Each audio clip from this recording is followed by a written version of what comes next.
कधी नाही ते सकाळी जल्दी उठलो, अंघोळ केलो आणि लगेच बसलो टमाटे चिरण्यासाठी. ते कशाला लागणार आहेत बघाच. पण मला व्हिडिओ तयार करायचा होता म्हणून मी टमाटे चिरायला बसलो. थोड्यात अंकल म्हणलेच, बापू तू टमाटे चिरायला बसला नाहीस, व्हिडिओ करण्यासाठी बसलास म्हणले. खरं बोलल्यावर माणूस काय म्हणते का आता. शांतच बसावं लागलं, काय करावं. ते जे पिवळ्या शर्टाचा भाऊ आहे की नाही, लय कामाचा माणूस आहे. काम करला तर भाऊच्या पायात धसकट शिरलं. दवाखान्यात गेलो, औषध वगैरे घेऊन लगेच आलो तर इतक्या मोठ्या गाड्या दिसल्या, बाबा बाबा. अजून भाऊ सोयऱ्याला बोलालताच. सगळे सोयरे आले होते, त्यांना चहा पाणी केलो. नंतर कार्यक्रमाला लगेच सुरुवात झालेली होती. भावाला आयर केलेलं होतं. भावाला सगळ्याला शरणात शरणात म्हणायला लावले आणि आमचा भाऊ सगळ्याला शरणात करून लगेच गेला कपडे चेंज करण्यासाठी.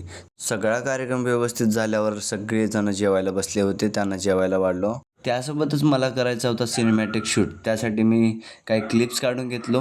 पुण्यांना सोडायला जात होतो, तेवढ्यात काय भाऊच्या हातात 2 थैल्या दिसल्या. भाऊ त्या गेटअपमध्ये एकच नंबर दिसला. तर नाद करा पण आमचा कुठं म्हणायसारखं. सगळा कार्यक्रम व्यवस्थितरित्या पार पाडल्यामुळं आणि माझं थोडंफार योगदान होतं, त्यामुळं भाऊनं सत्कार केला. हे खरं वाटते की खोटं वाटते कमेंट करून नक्की सांगा.